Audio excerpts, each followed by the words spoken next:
Hello दोस्तों, और कैसे हैं आप सभी लोग। मैं आप सबका अपना अविनाश आप लोग के अपने यूट्यूब चैनल द टैलेंट गुरु में आप सभी का स्वागत करता हूं। आशा करता हूं दोस्त आप सभी लोग अच्छे होंगे, मस्त होंगे, खुश होंगे, बिंदास होंगे और आप लोग की पढ़ाई भी क्या है बेहतर चल रही होगी। जैसा कि आप लोग जान रहे हैं कि हम लोग सीटेट की क्लास हमारा लगातार इसमें चल रहा है और काफ़ी चीज़ें हमने कंप्लीट की। पैडागोजी अलग चल रही है आपकी प्रैक्टिस, और पैडागोजी का जो ये आपका थ्योरी वाला सेशन है अलग चल रहा है, और आपका साइकोलॉजी की क्लास अलग चल रही है और उसकी प्रैक्टिस अलग चल रही है। बाकी संस्कृत का अलग से चला हुआ है, आपको 6, 7, 8 की संस्कृत आपको पढ़ाई गई है। तो अगर भैया आप इस वीडियो पर नए हैं तो पहले क्या प्रीवियस ईयर जितने सारे चीज़ पढ़ाया गया है सबको पहले देखते जाइए, क्योंकि समय अब ज़्यादा है नहीं। तो अब मैं क्या करूँगा, आप रिविज़न के तौर पे, और जितने भी आप लोग यूट्यूब पे देख रहे हैं ये समझ लीजिए आपको कहीं ना कहीं आपको ऑफलाइन क्लासेस मिल रही है। यहाँ पे बच्चे पढ़ के सामने पढ़ते रहते हैं और ये चीज़ें आपको भी मिल रही है। तो कुछ अलग से मिल नहीं रहा है, ये लोग पैसा दे के पढ़ते हो तो लोग भैया फ्री में पढ़त हुआ, तो इसका कुछ लाभ लीजिए। तो चलिए आप देख रहे हैं ये सारी चीज़ें हमने कल अधिगम अर्जन ये सब कंप्लीट हो चुका था। शिक्षण सहायक सामग्री कल हम पढ़ लिए थे। आज हम क्या पढ़ने वाले हैं कि पाठ्य पुस्तक कैसी होनी चाहिए, पाठ्य पुस्तक कैसी होनी चाहिए। और पाठ्य पुस्तक के बाद हम इसमें ये भी देखेंगे कि क्या है बहुसंस्कृत, आप थंबनेल में देखे होंगे कि बहुसांस्कृतिक और क्या है बहुभाषिकता की बात कर रहे हैं। तो मैं थोड़ा सा इसमें आने से पहले एक चीज़ मैं आपको बता दूं कि जब मैंने पढ़ाया था क्या इसके पहले वीडियो में क्या मातृभाषा पढ़ाया, तो हमने मातृभाषा के साथ साथ क्या है समावेशी, बहुभाषिकता और बहुसांस्कृतिक तीनों को लेके कंपेयर करके बताया था क्या क्या कहाँ पे होना चाहिए। ये सब जहाँ दिखेंगी समावेशी को हम क्या करेंगे सही करेंगे, फिर उसके बाद किस में आएंगे मातृभाषा में, तब इसके बाद हम जाएंगे और किसी ऑप्शन पे। इन दोनों को हमेशा क्या करना हमको ढूंढते रहना है, कहीं भी शिक्षण में अगर ये सब आ जाए तो पाठ्य पुस्तक किसे कहते हैं, पाठ्य पुस्तक उसे कहते हैं पढ़ने वाले जो पुस्तक होते हैं उसे क्या कहते हैं पाठ्य पुस्तक।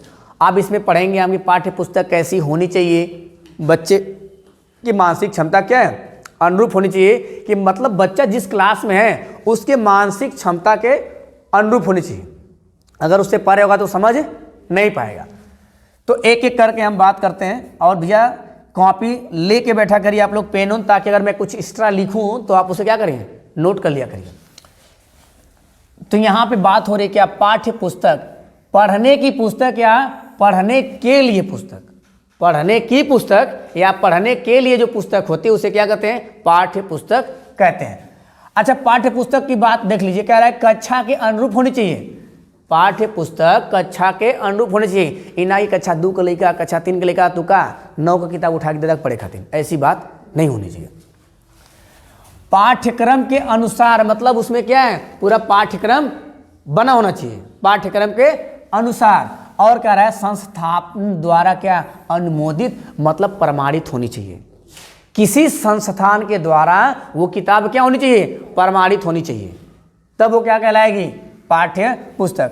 अब इसमें और देखते हैं कि परिभाषा क्या है, वह वस्तु या ठीक है वह वस्तु जो कक्षा या कोर्स के संपूर्ण पाठ्यक्रम को ध्यान में रख कर क्या कही होगी लिखी गई होगी, क्या कही होगी लिखी गई हो, तथा उपयुक्त संस्थानों द्वारा अनुमोदित हो, उसे क्या कहेंगे हम पाठ्य पुस्तक।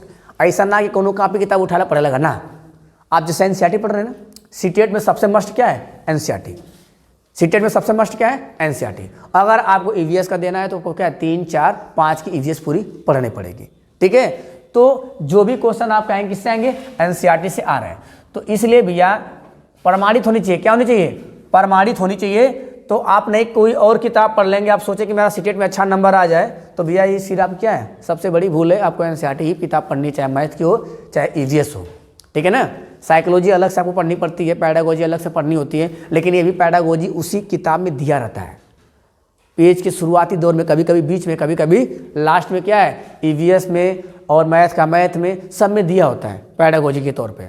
कुछ लोग वहाँ से भी पढ़ते हैं, लेकिन वहाँ थोड़ा अधूरी जानकारी होती है। यहाँ पे क्या करते हैं हम थोड़ा सा एडवांस लेवल में बात चल रही है, जहाँ से पेपर आपके बनते हैं वो बच्चे के अनुरूप होती है, कि बच्चा जाने के हाँ ये सब मेरे लिए लिखा गया है, मेरे हिसाब से लिखा गया है। अब बात आती क्या पाठ्य पुस्तक के महत्व। पाठ्य पुस्तक शिक्षा हेतु क्या है अनिवार्य है। अगर आपको शिक्षा लेनी, कैसी शिक्षा औपचारिक, कैसी शिक्षा भैया औपचारिक। अगर आपको औपचारिक शिक्षा चाहिए तो आपके पास किताब होना बहुत ही ज़्यादा जरूरी है। इसलिए सरकार क्या करती है, 1 से लेकर 8 तक क्या है, सभी में स्कूलों में क्या है, किताब मिल रही है। मिल रही है कि नहीं, लेकिन किसी को विश्वास नहीं हो रहा है। अब बात आते हैं आगे। यही सीटेट पास करने वाले कितना लोग अपने पड़ोसी अड़ोसी से मंगले हुए हैं कि भैया तीन देदा कक्षा 3 की भैया 3 4 का 3 5 का, लेकिन अपने लड़का के वही स्कूल में भेजे में तकलीफ होती है और वही स्कूल में पढ़ाओ खातिर तैयार होते हो। अपने बच्चों को वहाँ भेजने में तकलीफ हो रही है। ठीक है, कितने लोग इसमें ऐसे होंगे जिनके बच्चे जाते होंगे पढ़ने, लेकिन अपने बच्चों को वहाँ भेजने में तकलीफ हो रही है, और उसी के लिए हम क्या हो रहे हैं, तैयार होने कि हम भी जाएंगे वहाँ क्या करने के लिए, पढ़ाने के लिए। तो इस चीज दिमाग में रखल रहा कि बाद में तो है तोरे और जो लड़का होखा या तोहार लड़का का जो लड़का उन्होंने कि बाद में पछतावा ना होगा भैया का कि वो स्कूल में हम पढ़े आते हैं। नहीं तो पता है जिसके दादा पढ़ाए रहे होंगे, जिसकी दादी या पापा मम्मी पढ़ाए होंगे कहाँ पे, सरकारी स्कूल में, और जब उनके बच्चे वहाँ नहीं पढ़े होंगे, ठीक है, तो बाद में जब ये भावना आई, कोई दोस्तार उनके मिल गए, जहाँ सगे संबंधी मिल गए, जहाँ अगर एक बार कह दे भैया उस सरकारिया में पढ़ ले नहीं, और सारे सरकारी के मास्टर ऐसे तैसे लगा गरिया वही सामने, तो लड़का करेजा मिल जाए कि हमारे बहू माई तो कहाँ पढ़ा होता ना, सरकारिया में पढ़ा होता ना। तब आपको समझ में आएगा मतलब कहीं ना कहीं क्या है। अब वो सोचें एक आदमी से गलत ना, तो जब सभी लोग की बात ये निकल के आएगी तो मतलब क्या भ्रम पैदा कर दिया कि नहीं यहाँ पढ़ाई अच्छी नहीं होती है अच्छी। अब जो जाएंगे गुणवत्ता वाले टीचर जा रहे हैं, आप सब पढ़ के जा रहे हैं, तो ऑटोमेटिक को क्या करेंगे, पढ़ाएंगे। पहले क्या है, बीएड कर लिए तुरंत भर्ती हो गई मेरिट के आधार पे, पढ़ावा भैया, ट्रेनिंग लेके 3 महीना का पढ़ावा। और यहाँ ट्रेनिंग कितने साल की दी जा रही है, 2 साल की। पूरा विधिवत तरीके से बीटीसी में बीएड में आपको क्या किया जा रहा है, तैयार किया जा रहा है। उसके बाद आपका आकलन किया जा रहा है, तब आपको टीचर के पद पे भेजा जा रहा है। उसके बाद भी आप नहीं पढ़ाएंगे तो तकलीफ है। फिर कहीं ना कहीं आपको समाज क्या है, गंदा करने वाले हैं।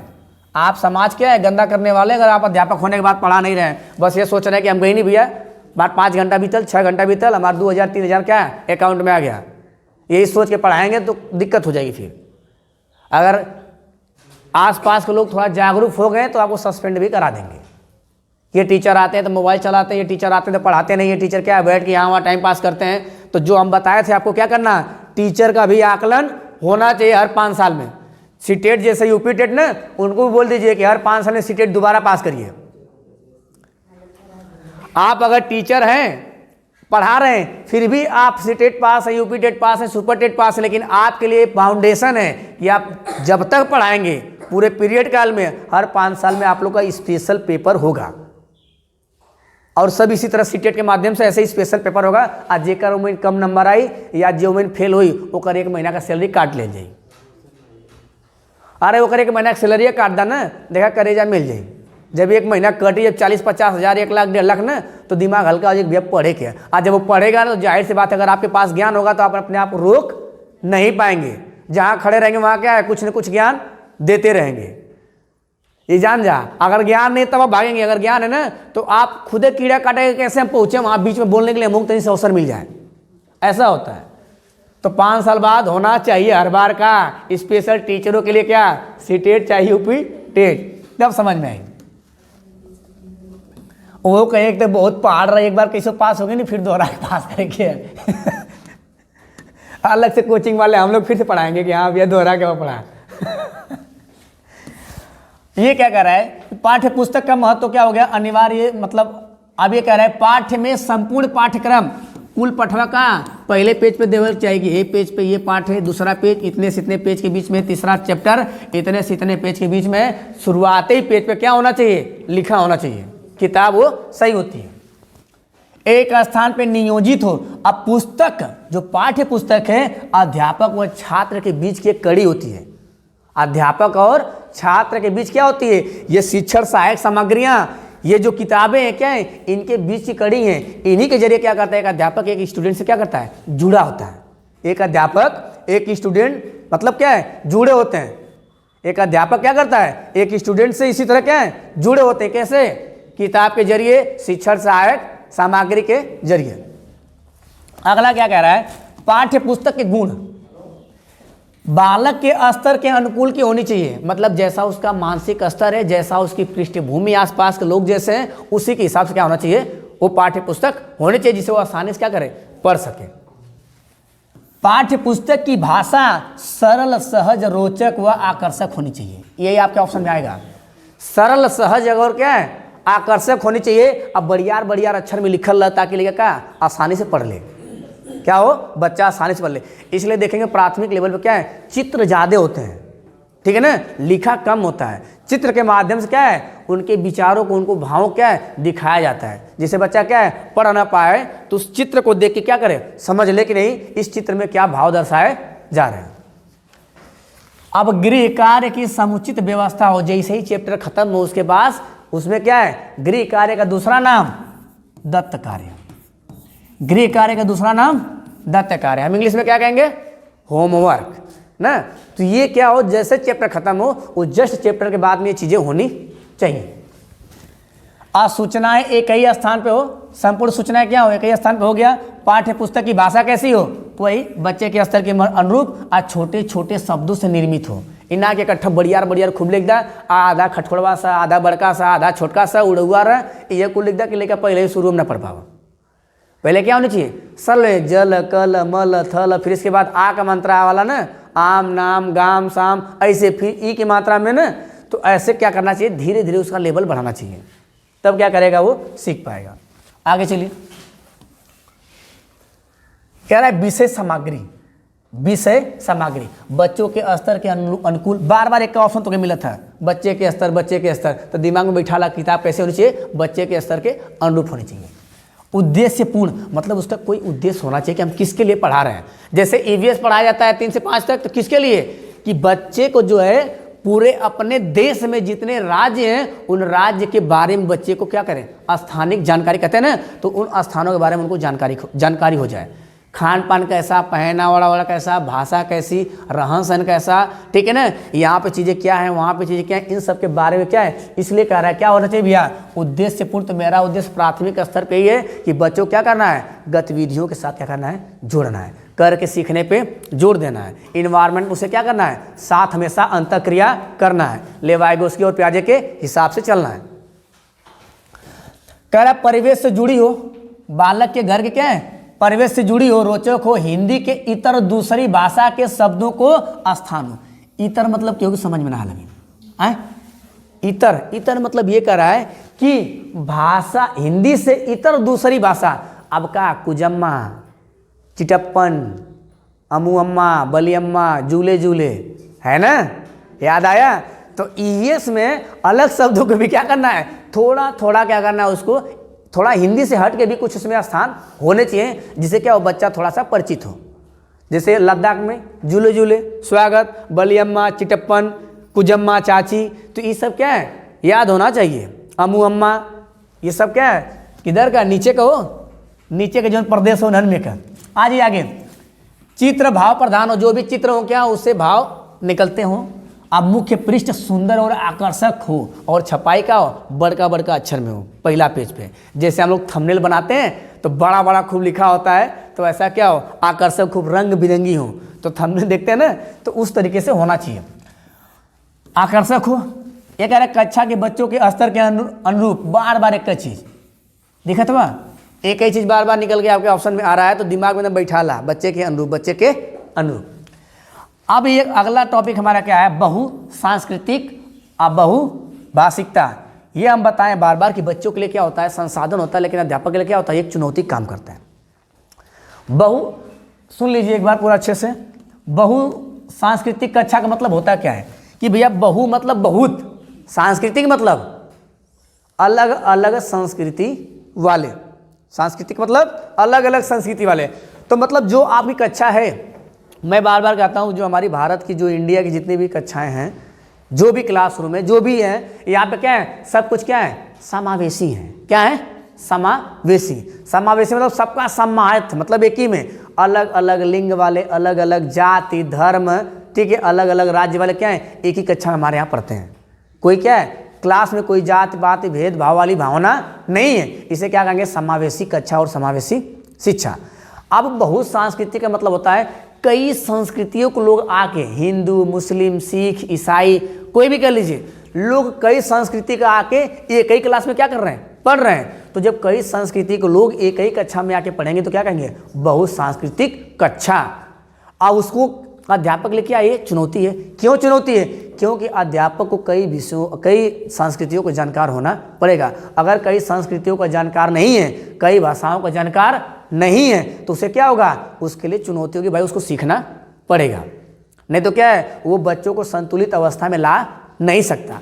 अगर किसी एक जाति, धर्म या संस्कृति की तरफ, उसका भाषा की तरफ अगर झुकाव होगा, किसी एक लिंग की तरफ या जाति की तरफ या कोई धर्म की तरफ, ठीक है ना, या भाषा की तरफ, अगर इस बहुभाषिकता नीचे है ना, उसको भी इसमें लपेट रहे हैं, किसी एक ही की तरफ झुकाव होगा तो उसका व्यवहार कैसा होगा, एक तरफा। आज जब व्यवहार एक तरफा होगा तो बच्चे आपस में लड़ेंगे, झगड़ेंगे, है ना। जब घर में केवल दादा, घर में कोई एक आदमी मालिक रहता है, अब बस उसी के हिसाब से काम पड़ता, कोई करना पड़ता है, तो घर में क्या है, झगड़ा स्टार्ट हो जाता है। अब फिर बाद में क्या होता है, अलगाव हो जाता है। आप अगर घर में कोई एक ही है, एक ही के हिसाब से घर चलेगा, लेकिन कैसे, वो सबके सहमति से काम करे तब। सबसे पूछो भाई कि आज घर में खाना क्या बनना चाहिए, पता चला दादा को जो पसंद है रोज रोज वो बनत है, अब दादी का ना पसंद बा, ठीक है, लड़के को नहीं पसंद है, माँ को नहीं पसंद है, भाई को नहीं पसंद है, तो एक दिन, 2 दिन, 3 दिन खइबा, चौथे दिन थरिया उठा के उनके मुँह पे फेंक देबा, और वो दिन अलगे हो जीबा। उस दिन क्या होंगे, आप अलग हो जाएंगे। पता चला आप मांसाहारी हैं, आपको मिल ही नहीं रहे खाने के लिए, और शाकाहारी वाला एकदम चपले बाण। अब पता चला क्या है, सब मांसाहारी है, और 3 दिन लगातार सब्जी बन गया, तो घर में दिमाग खराब, रोज रोज ये बनी, ये कच्ची, जब देखा तब दाल भात, दाल भात, दाल भात, होता है कि नहीं। तो आपको क्या करना है, समावेशी, मतलब आप अगर घर पे मालिक है तो सबको पूछ के उसके हिसाब से शिक्षा। तो अध्यापक को सभी विषयों का ज्ञान होना चाहिए, मतलब सभी भाषाओं का, तब जाए क्या करेगा, क्लास में संतुलित अवस्था में बच्चे को रख सकता है, नहीं तो रख नहीं पाएगा। इसलिए अध्यापक के लिए क्या है, चुनौती है। अध्यापक को कई शिक्षण विधियों का ज्ञान होना चाहिए, तब तो समझा पाएगा, नहीं समझा नहीं पाएगा। पता चला कोई एक त्यौहार है तो उसके बारे में खूब बढ़ा चढ़ा के बता दिए, कोई दूसरा त्यौहार है तो उसके बारे में बता ही नहीं पा रहे हैं। तो जो उस त्यौहार से, जाति वाले, धर्म वाले जो उस त्यौहार से जुड़े होंगे, उनको तो अच्छा लगेगा, और बाकी क्या लगेगा, बुरा लगेगा। अब उन दोनों में द्वेष की भावना आ जाएगी, प्रतिस्पर्धा की भावना आ जाएगी, वो बच्चे आपस में झगड़ने लगेंगे कि तुम्हारे देवी देवता नहीं सही, मेरे देवी देवता सही है। तो इसलिए टीचर के घर जब क्वालिटी होगी, वो ज्ञान होगा, तो दोनों को बराबर तराजू रखे, ताकि इन दोनों में झगड़ा झंझट वाली बात न हो। कुछ बात तो कहेगा क्या, ये सही इसमें गलत है, इसमें ये सही इसमें गलत है, तब जाके संतुलन की स्थिति में ला सकते हैं। नहीं तो जो दूसरे जाति धर्म वाला हुई है, मास्टर की चौराहे पे बल्ली बराबर बनी है, हाँ कि तुम्हारी बिरादरी ठीक है, बिरादरी खराब है, वो बिरादरी पे चले जाएंगे, जाति पे चले जाएंगे, धर्म पे चले जाएंगे, संस्कृति पे चले जाएंगे कि मेरी संस्कृति सबसे ज़्यादा है। तो टीचर को इन सबको मेंटेन करके चलना पड़ेगा। इसलिए टीचर क्या है, वो भले वो जाति के ना माना, वो धर्म के ना माना, लेकिन उनके संस्कृति के पढ़े इनके। जब तक आप किसी को पढ़ेंगे नहीं, तब तक उसके बारे में आप कुछ कह नहीं सकते हैं। आज जो बिना पढ़े किसी के बारे में कुछ कह रहा है तो समझ लिया अल्प ज्ञानी है, क्योंकि उसको ज्ञान नहीं है कि उस संस्कृति में क्या अच्छा है और ये आपके संस्कृति में क्या बुरा है। किसी के बारे में गलत से हम तब कह सकते हैं जब उस संस्कृति के बारे में हम पढ़ेंगे, तब आप अपने से किसी की मानसिकता को नहीं कह सकते हैं। जो हम देखते हैं वो सत्य नहीं होता है, और जो सुनते हैं वो सत्य नहीं होता है। कभी कभी आंखों का देखा हुआ क्या चीज़ धोखे में हो जाता है, और कान का सुना हुआ चीज़ क्या है, वो भी धोखे में। तो एक बार का सीखा हुआ ज्ञान परम सत्य नहीं होता है, इसलिए त्रुटियां करना गलती का क्या, अधिगम का हिस्सा है। तो कम से कम 1 बार, 2 बार, 4 बार, 10 बार जब सुनबा, तब तो कहे चेक नहीं, कहीं ना कहीं ये बात सही है, कई लोगों से हमको सुनने के लिए मिल रही है। एक ही बार में सुन के फैसला को नहीं करना है। बहुत कुछ पढ़ा देनी, खत्म हो गई। आ जाइए, कह रहा बहुभाषिक कक्षा, अधिक सांस्कृतिक वाली कक्षा, अधिक सांस्कृतिक वाली कक्षा भारत की अनेक संस्कृतियों का संगम है। भारत क्या है, अनेक संस्कृतियों का संगम है। यहाँ पे अनेक संस्कृति वाले हैं, ठीक है, और कक्षाएं भी क्या है, विभिन्न संस्कृतियों का संगम है। जो भी हमें पढ़ रहे हैं, यहाँ पे भी कई लोग अलग अलग कास्ट के हैं, अलग अलग उनका धर्म होगा, अलग अलग भगवान को मानते होंगे, अलग अलग पृष्ठभूमि से आते हैं, तो सबका क्या है, फिर भी क्या ये संगम है। यही एक ऐसा भैया मंदिर है, जैसे किसी मंदिर में आप जाते हैं तो कहते हैं, ये मंदिर वाले कहते हैं, मंदिर मस्जिद जो भी गुरुद्वारा हो, हर लोगों का अपना अपना एक मापदंड है, अपना अपना एक दायरा है। कहते हैं यहाँ पे झूठ नहीं बोलना है, चोरी नहीं करना है, धोखा नहीं करना, इन सब चीज़ों को लिए होता है ना। तो देखा जाए तो स्कूल तो उससे भी बड़ा मंदिर है, कोचिंग स्कूल जो भी संस्था है उससे भी बड़ा मंदिर है। क्योंकि तो कि एक जगह एक बार झूठ बदे मना कर गए, यहाँ 10 संस्कृति वाले आ रहे हैं ना, तो 200 संस्कृति वाले 10 बार तो के मना कर सकते, तो झूठ ना बोलेगे, चोरी ना करेगा, धोखा ना दोगे। लेकिन हाँ, मास्टर हो जी बात 2 घंटा लेट जी बा स्कूल, मास्टर हो जी बा और वहाँ मंदिर में हाथ जुड़बा, लेकिन यहाँ स्कूल में से कोनो काम ना। तो यहाँ एक लाइन 10 लाइन बन गई नहीं। यहाँ पे आपको हर संस्कृति के माध्यम से रोका जा रहा है कि यहाँ पे झूठ नहीं बोलना है, धोखा नहीं देना है। तो जहाँ आप एक लोग को धोखा दे रहे हैं, आप 10 लोगों को धोखा दे रहे हैं, मतलब 10 संस्कृतियों वाले को, जितने भी समूह वाले सबको धोखा दे रहे हैं। लेकिन यहाँ अगर सबसे ज़्यादा झूठ यहीं पे, सिलेबस नहीं पढ़ाएंगे, आधा अधूरा पढ़ाएंगे, कहेंगे हाँ पढ़ा तो दे नहीं, अरे टेस्ट ना भलो दिन में बस ऐसे लपेट के निकल जाएंगे। तो समझ रहे हैं कि इतना नुकसान हो रहा है, बहुत बड़ा झूठ बोल रहे हैं, धोखा दे रहे हैं आप, और किसी और को नहीं, पहले तो आप खुद को धोखा दे रहे हैं। आप एक मंदिर में पूजा कर रहे हैं, यहाँ 10 मंदिर एक जगह है। एक मंदिर में आप पूजा कर रहे हैं, यहाँ 10 मंदिर एक ही जगह है। तो जो श्रद्धा आप एक जगह दिखा रहे हैं तो 10 गुना हो जाएगी श्रद्धा कहाँ? स्कूल में। जो मेहनत वहाँ 10 मिनट कर रहे हैं पूजा पाठ में, यहाँ का वो 10 गुना हो जाए, 10 दाह में 100। लेकिन नहीं, माइनस में चल जाता है, कोने में हो जाता है, एक थे नहीं तो वो ना। स्कूल का टाइमिंग कुछ और है, हमारे कुछ और टाइमिंग पे, ऊपर से कहा मन बढ़ाई बतियाओ थी। तो आर स्कूल वहाँ तू हमके पैसा था सैलरी तू देता काम के जे देते कहते बोलता ना हमके होता कि ना, तू अपन आवा टाइम से, हम अपने टाइम से, हम समझ ले उनसे। अरे भैया आप उनसे समझ लेंगे, बच्चों से क्या होगा? कोनो दिन उनको माथा खराब हुआ जो बार बार चौराहा के ला, वो दिन घरे लग खेत के मरिए कुल ढेला से, परीक्षा में फेल हो गई न था, यो जान जा।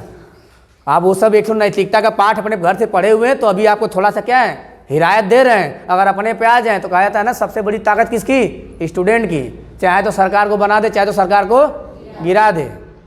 तो अभी उनको हल्के में मत लीजिए। वो बस एक संस्कृति एक समाज में है, उनका अपना उल्लंघन वो नहीं करना चाहते हैं, संविधान को मानते हैं, तभी आप लोग उल्लंघन नहीं कर रहे हैं। नहीं तो सरकार का ये लोग पलट दिल होता जो हिसाब से ही 2019 से अभी नायल का सुपर टेट। लेकिन आप क्या है, आप इसका कानून का उल्लंघन नहीं करना चाहते हैं। कहते हैं भाई ये कानून इतने दिनों से बनाया गया है, इसके मापदंड को हमको लेके चलना है। अब वो गलत है कि सही हमको नहीं पता, लेकिन हम इसको देख रहे हैं फिलहाल अभी प्रेजेंट टाइम में। आएगी तो सबके लिए आएगी, नहीं आएगी तो नहीं आएगी। तो भाई ये गलत बात है। आप लोग जब जाइएगा पढ़ाने स्कूल में तो ईमानदारी से पढ़ाइएगा, नहीं तो क्या पता आप यहाँ दूसरे के बच्चे के साथ धोखा कर रहे हैं, अब कोनो CBSE बोर्ड में पहुँचे वो तोरे लेकर खाते धोखा कर दी। ये बात याद रखिए, हो जाएगा जैसे को तैसा, जैसी करनी वैसी भरनी। कक्षा का महत्व और विशेष क्या होता है? विशेषता एक संसाधन के रूप में देखता है। क्या करता है बच्चा? क्या एक संसाधन के रूप में है कि बच्चा एक ही क्लास में आके कई संस्कृतियों के बारे में सीख जा रहा है और कई भाषाओं का ज्ञान उसे हो जा रहा है। बालक के व्यक्तित्व का विकास होता है भैया जब आपको ज्यादा संस्कृत के बारे में ज्ञान होगा। तो जब कई संस्कृति वाले आपके सामने आएंगे तो आप कई तरीके से बात कर पाएंगे, उन्हें समझा पाएंगे, उन्हें अपने साथ जोड़ के रख पाएंगे। क्योंकि क्या है, जोड़ के ही तो रखना है, जुड़ेगा नहीं तो समाज बनेगा कैसे? शब्दकोश का विकास होता है कि इस शब्द में इसको ये बोलते हैं, उसी चीज को इस शब्द में ऐसे बोलते हैं। आपका थोड़ा दायरा क्या हुआ, बढ़ गया। बालक सभी संस्कृतियों का सम्मान करना सीखता है। अब बालक में सहिष्णुता के विकास होता है, मतलब उसके प्रति एकदम संवेदनशील होता है कि भैया सबके अपने अपने जो हैं सब सही हैं अपने स्थान पे। भाई उसका वो कर रहा है, मेरा ये मैं ये कर रहा हूँ, मुझे इसमें श्रद्धा में अपने श्रद्धा में हूँ, उसकी श्रद्धा उसमें वो अपने श्रद्धा में डूबा हुआ है। मैं किसी का उल्लंघन नहीं, वो ना मेरे में हस्तक्षेप कर रहा है तो हम भी क्या है हस्तक्षेप नहीं करेंगे। ठीक है ना? अगर आप हस्तक्षेप करेंगे तो आपने कोई और हस्तक्षेप करेगा। तो इसके मतलब प्रेम सीखता है। वही त्यौहार वाली बात कि किसी त्यौहार को बढ़ा चढ़ा के नहीं बोलेगा। उसके त्यौहार में ये पहना जाता है, मेरे त्यौहार में ये पहना जाता है, उसके त्यौहार में वो खाया जाता है, मेरे त्यौहार में ये खाया जाता है। अपना एक मापदंड है, उनके संस्कृति वालों ने ये बना के रखा हुआ है, मेरे संस्कृति वालों ने ये बना के रखा हुआ है। और लास्ट में एक चीज़ कभी मत भूलना, क्या? मानवता। मानवता से बड़े कोई संस्कृति नहीं है। ठीक है ना? मानवता जिसके अंदर है, सारी संस्कृति उसके अंदर है, सारे जाति धर्म, ठीक है, लिंग चाहे व्यक्ति विभिन्नता, सब कुछ उसके अंदर है। जिसके अंदर क्या है? मानवता हो, जो क्या है व्यक्तियों का सम्मान करना जाने। ठीक है ना? किसी की गलतियों क्या करें, कुछ देर तक अगर जान बच रही है, इज्जत बच रहा है तो उसे क्या करें, अनदेखा करें। मतलब मानवता है। इना की गलती करना 1 रुपया का, लेकिन उनके ऊपर 10 रुपया केस मारता धर धर कि बेचारा उठ ही नहीं पाओ, जी नहीं पाओ, दब जा। आइए आगे। बहुत सांस्कृतिक कक्षा अध्यापक हेतु क्या है? चुनौती है। आप आपस में घुलने मिलने में क्या होती है समस्या, और भाषा के निर्माण में क्या होता है दिक्कत। यही पे अगर हम इंग्लिश बस बोलने लगे, इंग्लिश बोलने लगे तो क्या होगा, आप समझ नहीं पाएंगे, तो तालमेल थोड़ा सा बन नहीं पाएगा। तो जो बच्चे होंगे आपस में देश की भावना से देखने लगेंगे कि देखा खाली एक का भाषा में पढ़ाओ तो उनके समझ में आओ। हम यूपी बोर्ड है, वो CBSE बोर्ड हो तो खाली हिंदी बोर्ड में पढ़ाओ तो अंग्रेजी में पढ़ावत ना हो, तो हम क्या बजे पैसा दें, हम ना बने से। आप अगर फिर केवल इंग्लिश पढ़ाने लगेंगे तो हिंदी वाले क्या होंगे, डगमगा जाएंगे। तो बाई लैंग्वेज आपको यूज़ करना है, तो इसलिए क्या है आपको कई भाषा आनी चाहिए। तो वही चीज़ें यहाँ पे भी है, जो चीज़ हमने समझाया सेम वही चीज़ें हैं, कुछ इसमें अलग करने की बात नहीं है। अब इसका समाधान देख लीजिए। समाधान का मतलब होता है अध्यापक को स्वयं अनेक संस्कृतियों का ज्ञान होना चाहिए और कई शिक्षण विधियाँ उसको आनी चाहिए। कई संस्कृति का ज्ञान होगा तभी वो क्लास को रख पाएगा, और कई शिक्षण विधियों का ज्ञान होना चाहिए। दो चीज़ें अध्यापक के लिए, कई विषयों, देखियो मतलब जो भी सब्जेक्ट पढ़ा रहा है उसमें क्या है, वो परिपक्व हो, छिछला ज्ञान ना हो, उसके बारे में, किताब के बारे में उसके पास जानकारी हो, ठीक है। कई शिक्षण विधियाँ उसको आता रहे, और क्या है, शिक्षण विधियों के साथ साथ कई संस्कृतियों का ज्ञान हो और कई भाषाओं का ज्ञान हो, ठीक है। क्योंकि किस क्लास में चला गया है, समावेशी वाली कक्षा में चला गया। बहुभाषिक कक्षा की बात तो ये हो गई, अधिक भाषाओं वाली कक्षा, जैसे हिंदी उर्दू, ठीक है ना, हिंदी उर्दू अंग्रेजी। और बहुभाषिकता शिक्षा का महत्व क्या है, एक संसाधन के रूप में है। इसमें क्या होता है, बच्चा भाषा जल्दी सीख पाता है। ले भाई को क्या कहते हैं, परिवार जितना बढ़िया लड़का तेज तराक हुई बोले में, शरीर से भले कमजोर हुई लेकिन बोलने में क्या होगा, तेज तराक होगा, उसका दिमाग तेज चलेगा। तो क्यों, क्योंकि उसको बात करने के लिए ज़्यादा मिल रहा है। और कह रहा है शब्दकोश का विकास होगा तीव्र गति से, अब व्यक्तित्व का भी विकास होगा उसके अंदर, कि दादा से कैसे बतियावे किया, ठीक है, दादी से कैसे बात करना है, पापा से कैसे बात करना है, मम्मी से कैसे बात करना है, छोटे भाई से कैसे बात करना है, बड़े, सब कुछ सीख जाएगा की जगह। पता चला एकल परिवार है, बस उसके मम्मी पापा हैं और उसके बच्चे हैं, तो दादा दादी को जान ही नहीं पाएगा, चाचा चाची को जान ही नहीं पाएगा, बुआ को जान ही नहीं पाएगा, बड़े पापा बड़े मम्मी को जान ही नहीं पाएगा। तो क्या जाने कैसे उनसे बतियाना है, कैसे उनसे रिएक्ट करना है, कैसे उनसे वार्तालाप करना है, चीज़ें सीख नहीं पाएगा। समस्या क्या हो जाएगी भाई, अध्यापक के लिए वही चुनौती होगी, क्योंकि उसको क्या है, कई भाषाओं का ज्ञान होना चाहिए, बात ही निकल के आएगी, ठीक है। और क्या है, ये समस्या अब चीज़ें यहाँ पे आप क्या होती है, खत्म होती है, आपको चीज़ें समझ में आ गई होंगी, ठीक है भैया। लपेट दे रहे एक ही बार में, मोटा मोटी बस समझ लीजिए। क्या आप एक बार थोड़ा सा और देखना चाहें देख लीजिए, जे लास्ट में बची देखिए रामबाण वाला ट्रिक मिली। तो आपको क्या करना है, यहाँ पे समावेशी, ठीक है, समावेशी कक्षा लिखा है, क्या लिखा है, चाहे शिक्षा, ध्यान दीजिएगा, चाहे कक्षा लिखा है चाहे शिक्षा। इसी समावेशी में कौन कौन आ जाएगा, बहु भाषा आ जाएगा आपका, ठीक है ना, अब बहु, ठीक है ना, सांस्कृतिक आका इसमें आ जाएगा, और क्या आ जाएगा, मातृभाषा इसी में आ जाएगा, ठीक है। तो ये तीनों इसमें आ जाएगा। अगर ये दोनों समावेश, सबका डिफिनेशन सेम है, सब एक ही चीज़ है, ये थोड़ा सा अलग है, बाकी सारी चीज़ें क्या है, सेम है। समावेशी को पहले क्लिक करिएगा, पहले स्थान पर रखिएगा। समावेशी को अगर ऑप्शन में आए तो समावेशी को पहले क्लास में रखिएगा, मतलब पहले ऑप्शन पे। फिर अगर इन तीनों की बात करें तो मातृभाषा को पहले रखिएगा, और मातृभाषा और समावेशी में पूछे तब वो किसको रखिएगा, समावेशी को रखिएगा, ठीक है ना। इन दोनों को बराबर बराबर बैलेंस दीजिएगा, बहुभाषिकता को और बहु सांस्कृतिक को, यही से क्वेश्चन आपका बनेगा। तब भैया आशा करता हूँ चीज़ें आपको समझ में आई होंगी। आज समझ में आए तो वीडियो को थोड़ा शेयर करिए, जितना जल्दी आप शेयर करेंगे मैं पैडागोजी क्वेश्चन उतना जल्दी लेके आऊँगा। और मैं बार बार कह रहा हूँ, ये प्राथमिक और क्या है, मिडिल दोनों के लिए है। कुछ भी क्वेश्चन क्या है अलग नहीं आएगा जो पढ़ाया जा रहा है आपको। और प्रूफ के तौर पे आप पीछे साइकोलॉजी देख ही रहे हैं, एक तरफ चल रहा है, फिर पैडागोजी क्वेश्चन देख ही रहे हैं, ठीक है। तो कमेंट आप जरूर किया करिए अगर चीज़ें ना समझ में आए तो आज के लिए बस इतना ही। फिर मिलते हैं आपसे क्या नेक्स्ट वीडियो में, तब तक के लिए धन्यवाद।